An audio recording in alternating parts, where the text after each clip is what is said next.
Thank you for tuning in to watch our Invest Greater Orlando launch conference. You're about to watch panel number 3, Knowledge Economy, how Greater Orlando is aligning education with the business community. Enjoy.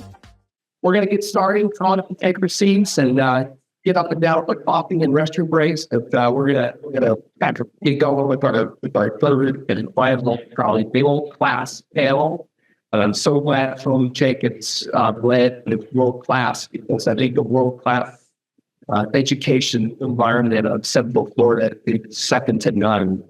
And these outstanding leaders helped to make that happen. So I know we're going to start quickly, panel, by just asking you to introduce yourself with your institution and maybe just a brief, sort of either mission or elevator speech statement.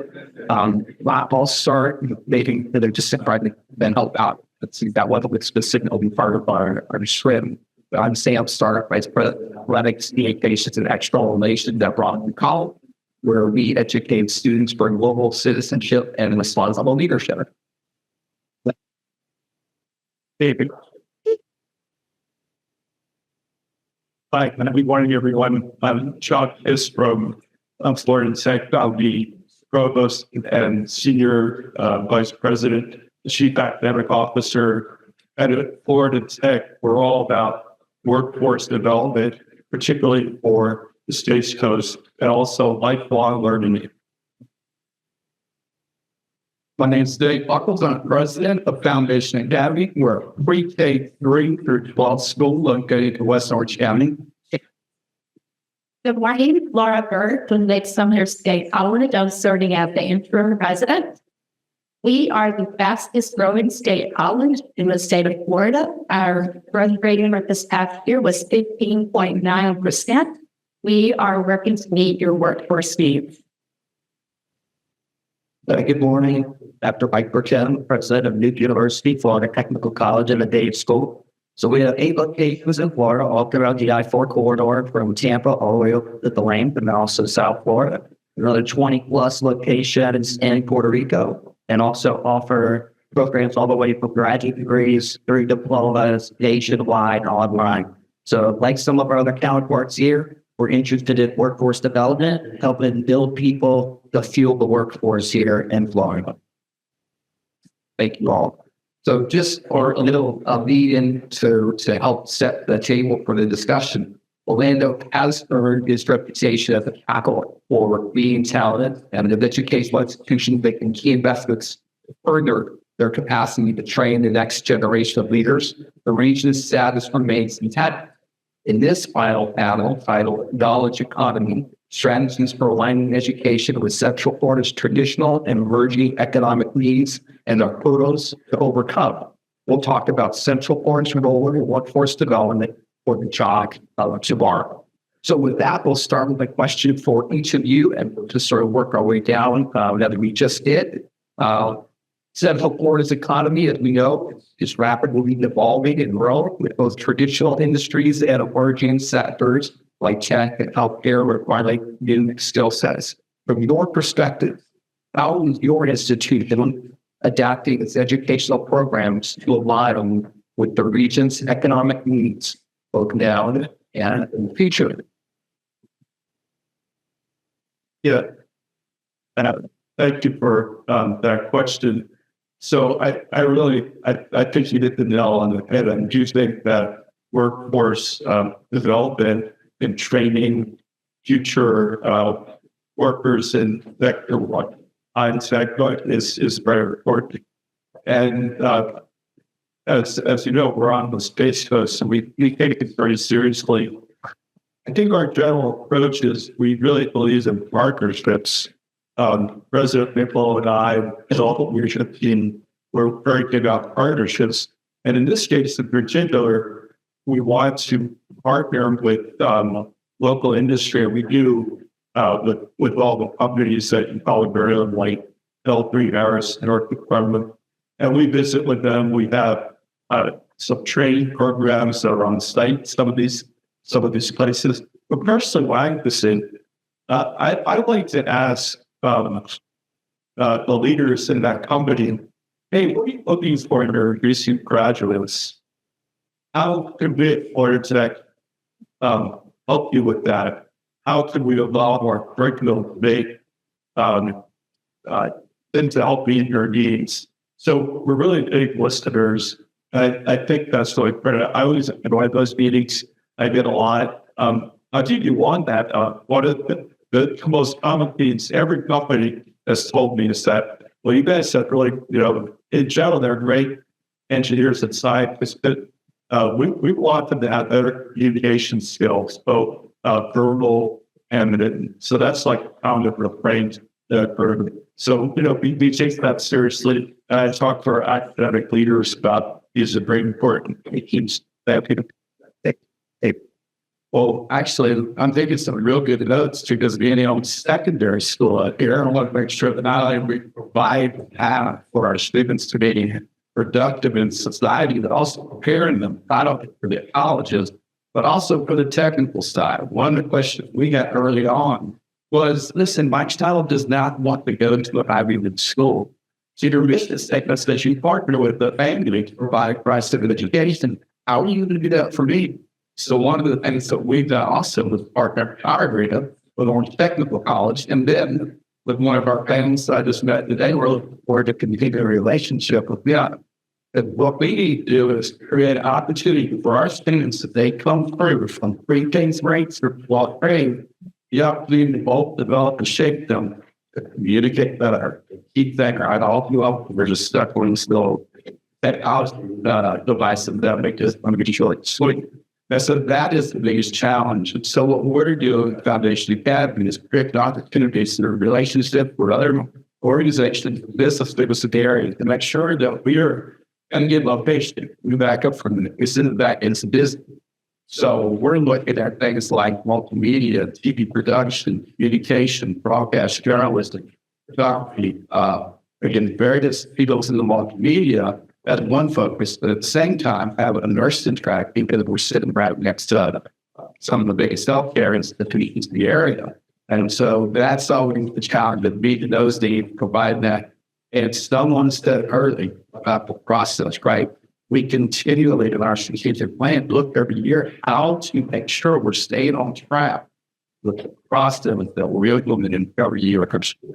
And Much like the gentleman's been asking, we are very much on collaborations and partnerships. We have, just give an example, for healthcare, healthcare, we serve the villages, right next door to us in Sumter County. We have been very focused on increasing the capacity of nurses in our community. We do that by partnering. Partnering and collaboration is so important. We partner with our K-12. We've got a health science collegiate academy that our students in high school were able to earn their 2-year degree while they're in high school. They go into medical fields. We partner with Lake Technical College. We have a program called Lake Works, where their LPN students come straight into our RN program. We have programs with our local hospitals. We've established what we call dedicated education units, which is where our students are actually learning the classroom is in the hospital. So they're working with the clinicians in the hospitals to get that education. It is great for the employers because what happens there in the employers is easy for them to attract students to stay in hospital and building spots that are much needed. With our local partners, we've been able to increase our capacity in the nursing programs 400%. So that's just one of the areas that we're very on self-care. So a lot of similarities, a lot of overlaps. What I'm probably best explain to you is the multiple campuses in Florida, each campus, their programs are customized to that market. So we do advisory boards, we'll meet with graduates, professionals, business owners. And what we really want to do is build programs that become your HR department. So we want to build your employees. So when you tell us these are the skills the person needs to have, we build a program that fits that. We're going to fit not only the needs of today, but we look forward 5-10 years so we can provide a skilled workforce. So there's a lot of focus there. And to give you some examples on how we try to help people get into the workforce more quickly, at our Kissimmee campus, we offer construction trades, hospitality, base programs fully in Spanish. State of Florida lets you take your licensure exams in Spanish. You can be productive and be in the workplace in Spanish. For our medical programs, we have a bilingual program where they do like the trans-language version, where they learn vocational English, so they can function in a workplace while I'm having to go through is either ESL program and delay in their entry into the workforce. So a lot of different things we could do to meet the needs and customize them to each community. That is excellent. The customization and community corporate partnerships, I mean, nothing else comes out today. I hope not will engage with the right design of you or all of you to figure out ways that you help train and help train our workforce. I'm going to ask some, it's a good question for each institution. John, I'll start with you. As industries increasingly see interdisciplinary skills and innovative problem solving, how is Ford Institute of Technology retaking the traditional educational model to cultivate new generational leaders who can navigate the complexities of a rapidly changing workforce, making share any old initiatives aimed at integrating with real-world challenges into the curriculum, perhaps to unconventional partnerships or experiential learning opportunities? Yeah, thank you. I think that's an excellent question. So at Florida Tech, first of all, just our history, we're back in the same year as NASA, 1958, and we've been involved in educating leaders in aerospace at NASA. In fact, we're proud we are, but I think 6 astronauts who graduated from Florida Tech, Senator Williams, who had, let's say, a slightly extended stay on ISS, but that's a separate topic. We're always, I'll go back to what I started with, the partnerships with industries, and a lot of this is I do with companies that we're trying to develop internships, and internships are very much part of our curriculum. We have this showcase event for graduating seniors where they do a very interdisciplinary project, and they use that word. I think we all use that word, but it's true, it's the word, the way in the future. So, for instance, we have engineers design projects, but we have our native School of Business here, and there's some information that are marketing these projects. I guess one of the best stories we're now is Elon Musk once came to this event on the spot. He was so impressed with a group of 3 students called his HR department and said, "Here, added himself and said, "You're hired 3 students." So, I also think another important concept is just in higher education in general, but so many emphasis on Ford Tech is these students can have so many careers. And, they have to learn skills, but it's also this whole paradigm of the ability to learn and the importance of lifelong learning. Thank you.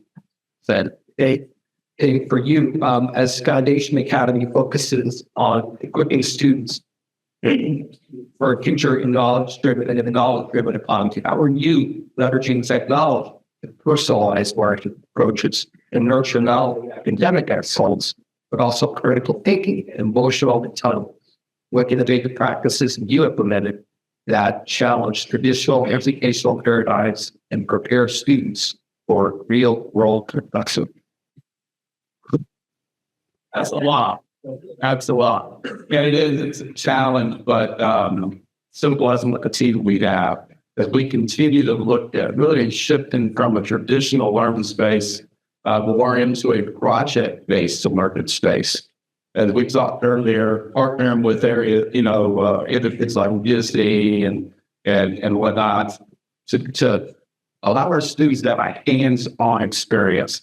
But during and through that process of technology, sometimes technology tends to isolate. So then to create that collaborative workspace in the classroom, the buzzword of innovation that's going around right now, sometimes it only is focused on the technology side of that. Or we just started, we completed 2 buildings and we have others, or our innovation that touches go everywhere from the chairs to the desks that all be well, so that when they are working together on projects that are using technology, they can move these desks and these furnitures around to get face-to-face, create that collaborative workspace, and the teachers are able to change that 7 times a day in each class. That you're in technology, working together with the multimedias and then our chief production officer who came from Disney for 20 years, teaching students back of house, lighting, sound, tech, those type of things, all the collaborative workspace. Because, a lot of times we get some of those strong-willed, strong personality young people, and we have to help them understand, together we are better, right? And so that's always the challenge of molding and shaping young people in the secondary education, running people like you guys. That's saying. Laura, for you, we're going to face evolving workforce demands and the push for lifelong learning. How is Lake-Sumter State College reimagining its role as a community hub for education and skill development? And can you highlight any pioneer initiatives or partnerships that aim to bridge the gap between academic offerings and the immediate needs of your local industries? Sure. So, Lake-Sumter State College is very, when we talk about advisory communities, we are continually listening to our business partners to find what their needs are and making sure that our curriculum meet their needs so these students can go straight into the workforce. Well, one of our partnerships that we have is with Duke Energy. We all know how important our line workers are as we just went through these 2 hurricanes. We are continually listening to Duke Energy, to our other partners in the energy fields to make sure that our students have the skills that go straight into the workforce. Excellent. James, for you, as NUC University Florida Technical College navigates the challenges of preparing students for high-demand technical careers, how are you leveraging innovative teaching methods and industry partnerships to create a curriculum that is both relevant and adaptable? Can you discuss any of those new programs or hands-on learning experiences that are setting your graduates apart in a very competitive job market? Yes, I think that's a great question. What happens is people are trying to get into the workforce quickly. So covering the technical skills can be pretty easy. And I know there's always discussion about soft skills, computer skills. How do we have students learn those things and be able to effectively learn the technical skills in a short period of time to get into the workforce? So one of the things is through modality and delivery of the actual curriculum. So we moved to a model where 100% of our offerings are in a blended environment or fully online. And so we have a unique concept called the career roadmap. And here's how the career roadmap works. So it's designed, you come in, we'll use the example of a medical assistant program. They start off and they do the initial foundation courses, A and B, medical terminology, that could be done fully online. Then they come to the campus for the months when they learn the lab items, but you don't want somebody to on your blood who are going to do that online. That's probably not a good idea, right? And then they're able to do a capstone and the certification prep, and then they go to work, right? That's the idea. So they go to work. The career roadmap concept is now while they're working, they can take, and we give them 100% transferability of that diploma credits into a bachelor's degree. And they do the rest of their bachelor's in Alibaba management. There's 3 tracks to this medical. So they can become certified physician practice manager. They can get a PMO-based machine operator license from Florida, or they can take a coding track. So those things are available to the ideas. Have you take this piece of education that's required face-to-face, but give it to you in a modality of a manner that makes sense? Because we're talking about working adults. They either need to take care of children, care of the actual parents, they need to work and pay bills while they're going to school. They cannot go sit in a quad and pontificate about French medieval poetry for 4 years. These people are not in that situation. So this career roadmap concept allows a person who was never thinking ever going to be able to get a bachelor's degree or a master's degree, he gets them a path to do that and learn those essential job skills at the same time. And by forcing that modality and using ebooks, they're learning computer skills, typing skills, all these different things that come as a part of it without having to take a separate class. Excellent. This will be for everyone. In an honest effort to look into the future, what trends do you see in the workforce needs that will most impact how educational institutions grow and evolve? And how are your institutions preparing to meet these emerging needs? Yeah, another great question. So I think one of the things that's happened is higher education has been pretty slow to respond to pressing needs of business. And I have to say, for tech, since we're a private institution, some of that red tape is just not there. So we try to be very nimble and looking at emerging areas and innovative programs. Again, by listening to our industry partners, so mentioned advisory boards. We have all of our colleges have advisory boards, which are typically business leaders in their fields. And I'll just give you a specific example. There's a lot of interest now in what I call big data. I mean, there's data all around, all kinds of data. And we got plenty of it, but what do we do with it? How do we make sense? How do we use that to improve our lives or to move a business forward? So I've been working with some of the deans on a new master's program in big data. And another thing we've heard is healthcare needs some training in terms of big data. So, we're moving forward and we want to, we're still gathering information that we're going to try to launch this as soon as possible, perhaps next year. So, again, I think maybe higher ed needs to be more nimble and respond to things. Thank you. Dave, for you? Yeah, so very much similar. The challenge is, none of our crystal balls work real well, right? And you've been paying attention to what's going on within your community and your surrounding areas, having a relationship with developers, investors within our own school, understanding what's coming to the area, right? So when we found out that there was a big nursing school coming around 429, right? Again, we were up in what we do in our nursing track. Paying attention to the connections we have at Disney and Universal, but look at growing emerging technology and pieces of equipment that are now being used that some kids are being trained on in our old pieces of technology. So then we want to make sure we're bringing in the newer technology and then training them on in that area. And here again, continuing to just partner with organizations to say, what's next? What do you see next? What is the data telling us, right? The relationship with mentors, the relationships that we have with our parents that are, neurosurgeons and find it out, what's the biggest need? And so we have a student service department at our school that's also partners as a career path. And so what we try to do early on is help in that 5th, 6th, 7th grade, even at those levels, start talking to students about guiding them, bringing in the experts to say, hey, this is what we need to do. Here's what we do. Try to find internship programs where our students can go be a part of that. So they may walk in and go, I don't want to Bible blood. I hit my daughter's one of those that loves to find that as a nurse.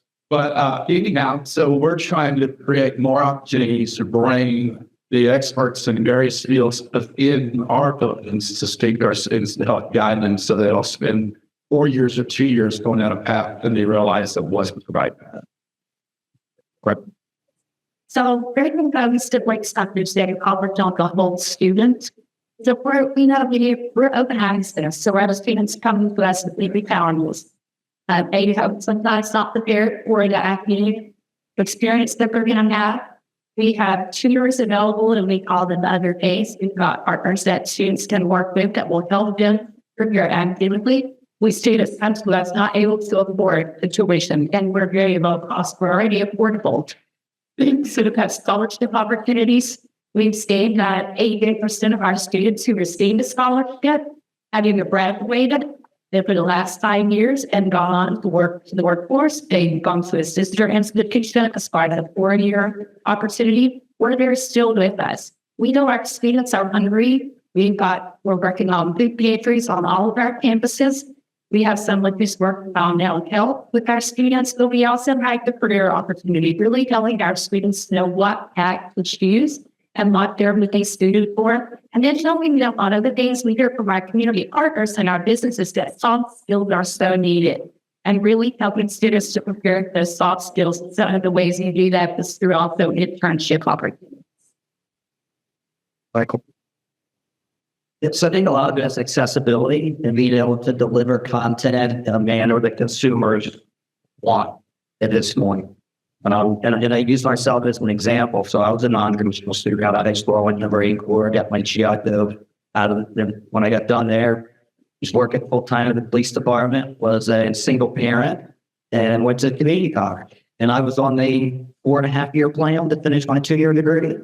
Because we changed shifts every 7 weeks. We didn't have a lot of online and other options. And it took a long time for me to complete my path. And I went to state school for undergrad and grad school. And by the time I got to work on my doctorate, it was an impossibility to do the scheduling at the state school. It wasn't an option for me. Being a single parent, I needed to work, take care of things. But like understanding that, we've applied these principles to help accessibility through things like online, hybrid, blended, different ways that people can consume content. The other thing it helps me with is to teach our core students, because we're looking for emerging technology and things that are going to put somebody in the workforce today. We don't look to professional educators. We look to practitioners and teach them how to be educators, because we want students to learn from somebody that did it that day. Not somebody that did it 20 years ago on the old version of a Commodore 64.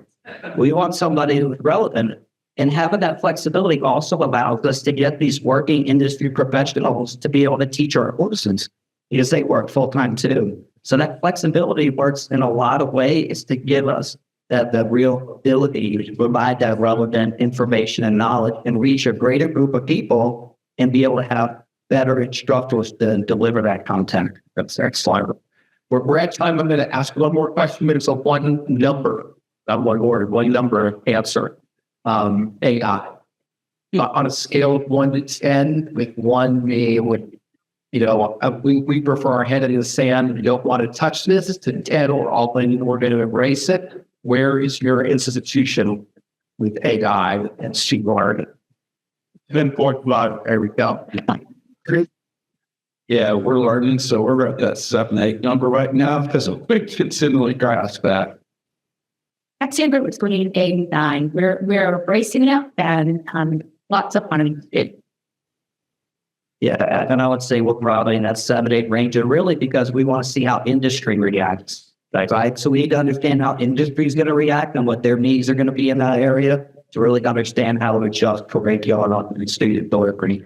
I'd say at Rollins and our graduate school, this work will probably close to that 10.5 number as well.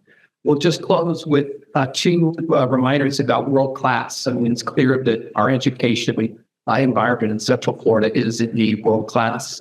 And then the second, as we leave this awesome venue, reminder this weekend, world class city means supporting world class teams. So this is an unpaid plug, but stop by and get your Orlando Pride tickets for Friday night, and Orlando City tickets for Saturday, and let's get 2 more playoff wins. With that, please help me thank the panel for an outstanding work.